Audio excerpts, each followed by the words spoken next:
प्रतिबिंब द रिफ्लेक्शनच्या 9व्या भागामध्ये आपलं स्वागत आहे. आणि आपण आज चर्चा करणार आहोत त्या विषयाचं नाव आहे लग्नव्यवस्था कशी बदलत गेली. तर जेव्हा आपण लग्न म्हणतो तर त्याच्याबद्दल जी व्यवस्था होती ती सुरुवात कुठून झाली याच्यावर आपण चर्चा करणार आहोत. आपण जर इव्होल्युशनचा भाग बघितला किंवा मनुष्य कसा घडत गेला हे जर आपण अभ्यास केला तर इतिहास असा सांगतो की सर्वात सुरुवातीला मनुष्याला अग्नीचा शोध लागला, अग्नीनंतर माणसाला चक्राचा शोध लागला आणि त्या चक्रामुळे विविध वस्तू तो बनवायला लागला आणि त्याला अजून प्रगतीचे मार्ग दिसायला लागले. आणि चक्रानंतर माणूस सुरुवातीला भटकंती करायचा, प्राण्यांना मारून शिकार करायचा, पण चक्रानंतर प्रगती जास्त वाढत गेली. अग्नी आणि त्याच्यानंतर चक्र आणि त्याच्यानंतर त्याला शेतीचे विविध मार्ग आणि शेती करणं हे समजायला लागलं.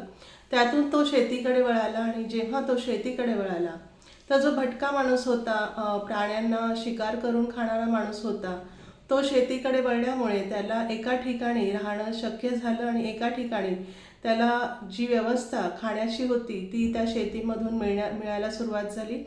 आणि शेती करत असतानाच मग तिथे कम्युनिटी निर्माण झाली आणि मग एका ठिकाणी राहणं, घर करणं आणि त्याच्यामधून उत्पन्न जे शेतीतून येत होतं त्याच्यावर त्यांचा उदरनिर्वाह चालत होता. आणि असंच चक्र जे पुढे पुढे चालत होतं त्याच्या प्रगतीचं, त्याच्यातच वसाहत करणं आणि एकत्र राहणं ही पद्धत सुरू झाली. आणि त्याच्यातूनच जी शेती होत होती त्याच्यानंतर पुढे काय होणार त्या शेतीचं, त्या घराचं, याच्यामधून ही कुटुंब व्यवस्था सुरुवातीला ह्या जगामध्ये आली किंवा हा इतिहास आहे कुटुंब व्यवस्थेचा. त्याच्यानंतर आपण असं बघतो की ही कुटुंब व्यवस्था जशी पुढे पुढे गेली त्याच्यानंतर दुसरा काळ जो आला तो होता की जेव्हा लग्न हे अगदी लहान वयात होत होते आणि तिथे जे आपले वरिष्ठ होते किंवा जे घरामध्ये मोठे असायचे ते सर्व निर्णय तेच घ्यायचे. आणि सुरुवातीच्या काळात बालविवाह होते आणि लहानपणीच मुलांचे आणि मुलींचे लग्न ठरवले जायचे. त्याच्यामध्ये त्या लग्नांमध्ये आपले जे ज्येष्ठ असायचे दोन्ही घरामधले आणि ते मूळतः पुरुष हा तो निर्णय घ्यायचे की कोणाची मुलगी करायची किंवा कोणत्या मुलाला आपल्या घरातली मुलगी द्यायची. तर त्यावेळेचं परिस्थिती, त्यांचं जे एकंदर जगणं होतं आणि रीतिरिवाज होते, रूढी परंपरा होते, हे जे साजेसे त्या दोन्ही परिवाराचे जेव्हा मॅच व्हायचे तेव्हा तिथले पुरुष मंडळी हे ठरवायचे की मुलगी करायची आणि त्या मुलाला मुलगी द्यायची. तेव्हा सर्व निर्णय हे ज्येष्ठ घेत होते. घरातील इतर कोणालाही त्यामध्ये चॉईस नव्हता किंवा तिथे आपलं मत मांडण्याचा अधिकार नव्हता. अगदी घरातील जी मुलीची आई होती किंवा मुलाची आई होती त्यांनाही त्यावेळी कोणताही अधिकार त्या निर्णयामध्ये नव्हता. इवन त्या लहान मुलीला किंवा मुलालाही विचारलं जात नव्हतं. तर आपण खूप असे उदाहरणं किंवा आपल्या जुन्या लोकांकडून ऐकतो की आम्ही अगदी लग्नाला उभे राहिलो तेव्हा आम्हाला कळलं की आम्ही कोणाशी लग्न करणार होतो. म्हणजे त्यांना लग्नाच्या दिवसापर्यंतही माहीत नसायचं की आपलं लग्न कोणाबरोबर होणार आहे. तर त्यावेळची परिस्थिती तशीच होती की तेव्हा नो चॉईस होतं आणि कोणालाही मत मांडण्याचा अधिकार नव्हता, कोणाचंही ओपिनियन घेतलं जायचं नाही. तर फक्त घरातले जे पुरुष वर्ग होता तो ते लग्न ठरवत होता. आणि त्यावेळी लग्न करणं हे अगदी बंधनकारक किंवा आयुष्याचं सर्वात मोठा हेतू हा लग्न करणंच आहे असंच त्यावेळी होतं. कारण लहान मुलीही भातुकलीचे खेळ खेळायचे आणि तेव्हा त्यांचा जे खेळही असायचे ते लग्नाच्या भोवती गुंफलेले असायचे. त्यामुळे लग्न करणं हे अगदी मॅन्डेटरी किंवा हे करावंच लागतं किंवा त्यांना त्याच्यामध्ये खूप उत्साह वाटायचा लग्न आणि लग्न करण्यामध्ये. आणि त्याच्यातच आपण जेव्हा बघतो की जुन्या ज्या परंपरा होतात त्याच्यामध्ये जो नवरा आहे किंवा जी बायको आहे त्यांचे रोल अगदी डिफाईन होते की पुरुषाने काय करायचं आहे, स्त्रीने काय करायचं आहे. जेव्हा ते बघायलाही यायचे तेव्हा मुलीला प्रश्न विचारताना ते 2-3 घरातल्या गोष्टींबद्दलचे प्रश्न विचारायचे की तुला जेवण बनवता येतं का, तुला सुईमध्ये धागा विणता येतो का, किंवा तुला घरामध्ये जे वाळवणं करतात ते तुला येतात का, पुरणपोळी बनवता येतं का. तर स्वयंपाक आणि घरातल्या ज्या गोष्टी आहेत त्या तिला प्रश्नामध्ये विचारल्या जायच्या. आणि मुलाला जेव्हा विचारलं जायचं किंवा तेव्हा मुलांना विचारायची फार पद्धत नव्हती. हे मोठेच ठरवायचे की मुलगा कसा आहे, मुलगा कोणत्या कुळातला आहे, त्याचे वडील कोण आहेत आणि घरची परिस्थिती कशी आहे, याच्यावरच मुलाचा निवड व्हायची. आणि त्यावेळी जे रोल डिफाईन होते की बाईने घरातलं सगळं करायचं, घरातल्या सगळ्या गोष्टी, स्वयंपाकघर सांभाळायचं आणि पुरुषाने बाहेरची कामं करायची, हे रोल अगदी डिफाईन होते. आणि तेव्हा जर आपण बघितलं तर एक साच्याबद्ध होतं की मुलीमध्ये जर बघायचं तर ह्या 3 गोष्टी बघायच्या, मुलामध्ये बघायचं तर ह्या 3 गोष्टी असतील तर तेव्हा दोन्ही अनुरूप आहेत आणि मग त्यांचं लग्न जुळायचं.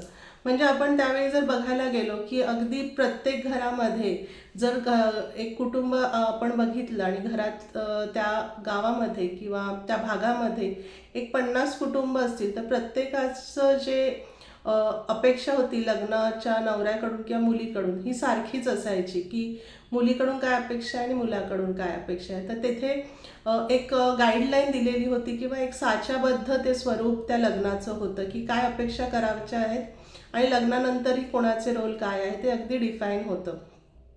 आणि तेव्हा जर आपण बघितलं तर आपण असं म्हणू शकतो की तेव्हा फ्रीडम ऑफ चॉईस खूप नव्हती. म्हणजे कोणाला ओपिनियन द्यायचा अधिकार नव्हता, कोणाला चॉईस करायचा अधिकार नव्हता. तरीही त्यांचा लग्नाकडे बघण्याचा दृष्टिकोन जो होता तो फार पॉझिटिव्ह होता आणि त्यांनी आपल्या जोडीदाराला साथ देऊन आपला संसार अगदी सुखाचा केलेला आपल्याला दिसतो. पण पुढे जेव्हा आपण जातो आणि पुढे जशी नवीन नवीन आपल्यामध्ये बदल होत आहेत आणि नवीन नवीन गोष्टी आपल्याला जशा कळायला लागल्या आणि आधुनिकीकरणाकडे जसे आपण वळायला लागलो, तिथे थोड्याशा गोष्टी अधिक लग्नामध्ये वाढायला लागल्या. कारण पूर्वीचं जसं लग्न हे सर्वस्व मानलं जायचं, अगदी खूप कमी मुलं मुली असायचे की ते असं म्हणतील की आम्हाला लग्न नाही करायचं, हा चॉईसच नव्हता त्यांना की असं म्हणणं. त्यांना लग्न करणं हेच सर्वस्व आहे आणि हेच आपलं जीवनाचं अल्टिमेट गोल आहे हे त्यांना त्यावेळी वाटायचं आणि तसंच ते होतंही. आणि लग्नाभोवती सर्व त्यांच्या गोष्टी आणि सर्वस्व त्यांचं बांधलेलं असायचं. कारण काही त्यावेळची समाजाची बंधनं होती आणि समाजाचे रूढी परंपरा होत्या की काही गोष्टी होत्या ज्या लग्नामधूनच मिळू शकत होत्या. पण जसं आपण आधुनिकीकरणाकडे जात आहोत, आधुनिकीकरणाकडे आपली वाटचाल होत आहे, तर आता लग्नाचं स्वरूप तसं राहिलं नाही. लग्न फार बदललं. जसं आधुनिकीकरण आलं आणि आपण ते आपल्या जीवनामध्ये आपण अंगीकारलं, तसंच लग्नामध्येही बदल होत आहेत, लग्नातही फरक होत आहे. जसं पूर्वी गाईडलाईन्स ठरलेल्या होत्या, साच्याबद्ध ठरलेलं होतं, तसं आता राहिलेलं नाही. आणि लग्नाचं आपण बघितलं तर इतकी मोकळीक आहे कितीतरी गोष्टींना की ज्या गोष्टी आपल्याला लग्नातून मिळायला पाहिजेत किंवा लग्नातूनच मिळतात त्या गोष्टी आता आपल्याला सर्रास बघायला मिळतात की त्या सहज पॉसिबल आहेत आपल्याला आणि आपण त्या मिळवू शकतो. त्यामुळे लग्नाचं त्याच्यामध्ये बंधन फारसं राहिलेलं नाही आहे. आणि आता आपण जसं म्हणतो की आता आपल्याला फ्रीडम ऑफ चॉईस आलेलं आहे, प्रत्येकाला मत मांडण्याचा अधिकार आलेला आहे, प्रत्येकाला आपलं ओपिनियन देण्याचा अधिकार आलेला आहे, प्रत्येकाला आपली फ्री विल आलेली आहे. पण प्रियांनो, तुम्हाला सांगू दे की त्याच्यामुळे इतकं कॉम्प्लिकेशन वाढलेले आहेत. कारण करिअर वेगळे वेगळे झालेले आहेत, मुली शिकत आहेत, मुली वेगवेगळं करिअर घेत आहेत, मुलंही वेगवेगळ्या करिअरच्या दिशा शोधत आहेत, मुलींच्या अपेक्षा वाढलेल्या आहेत, मुलांच्या अपेक्षा वाढलेल्या आहेत आणि त्याच्याबरोबरच आईवडिलांच्याही अपेक्षा वाढलेल्या आहेत. त्यामुळे कुठेही आता ते साच्याबद्ध किंवा प्रत्येक घरामागे जी कडून अपेक्षा असायची किंवा मुलाकडून अपेक्षा असायची लग्नामध्ये, त्या बदलत चाललेल्या आहेत. की पूर्वी जसं एक गाईडलाईन ठरलेली असायची, ती आता गाईडलाईन किंवा गाईडबुक आता आपल्याजवळ नाही आहे. कारण प्रत्येकाची चॉईस वेगळी आहे, प्रत्येकाच्या अपेक्षा वेगळ्या आहेत, लग्नाकडे बघण्याचा दृष्टिकोन वेगळा आहे. त्यामुळे आता आपण ज्या समाजात आहोत तिथे आपल्याला कोणीही गाईड करणारं नाही आहे किंवा एक फिक्स गाईडबुक आपल्याला फॉलो करता येणार नाही. तर आपल्याला आपलं स्वतःचं एक गाईडबुक तयार करावं लागणार आहे. आणि जसं पूर्वी लग्न साचेमध्ये बांधता येत होतं किंवा साच्याबद्ध करता येत होतं, आता तसं ते करता येत नाही. त्याच्यामुळे आता ते जसं म्हणतो ना आपण की सगळ्या गोष्टी कस्टमाइज झालेल्या आहेत, तसं लग्नाच्या अपेक्षा किंवा लग्न करताना गोष्टी ह्या कस्टमाइज झालेल्या आहेत, त्या आपल्याला कस्टमाइज कराव्या लागतील. आणि त्या कस्टमाइज करण्यासाठी आपल्याला काही गोष्टी स्वतःमध्ये आधी पारखून घ्याव्या लागतील की खरंच आपण लग्नासाठी पहिले तर आपल्याला हा प्रश्न विचारणं गरजेचं आहे स्वतःला की मी लग्नासाठी तयार आहे का.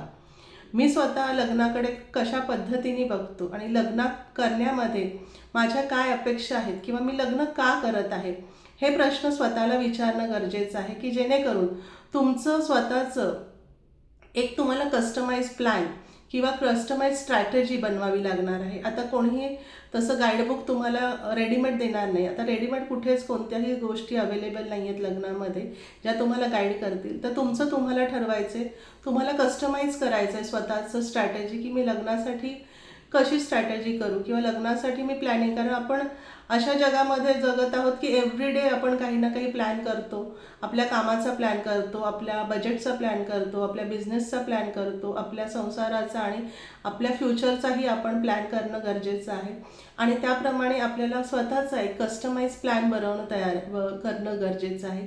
तुम्ही ते स्वतः करू शकता किंवा आपल्या फॅमिली बरोबर बसून प्रत्येकाचं मत घेऊन तुम्ही एक पूर्ण प्लॅन बनवू शकता की आईवडिलांच्या अपेक्षा काय आहेत, माझी अपेक्षा काय आहे. हे सर्व करत असताना रिअलिस्टिक अपेक्षेकडे आपल्याला जाणं फार गरजेचं आहे आणि स्वतःमध्ये बघणं फार गरजेचं आहे. तर हा व्हिडिओ आणि हे विचार तुम्हाला आवडत असतील तर नक्कीच मला फॉलो करा, लाईक करा आणि कमेंट करा. आणि मला तुमच्या कमेंटची अपेक्षा आहे की जेणेकरून तुम्हाला हे आवडत आहे का हे माझ्यापर्यंत पोहोचेल. हा 9वा भाग होता आणि 10व्या भागामध्ये आपण विषय घेऊन येणार आहोत की लग्नामध्ये नक्की काय अपेक्षा मी करायला पाहिजे आणि लग्न करत असताना मी स्वतःची तयारी कशी करायला पाहिजे. थँक्यू.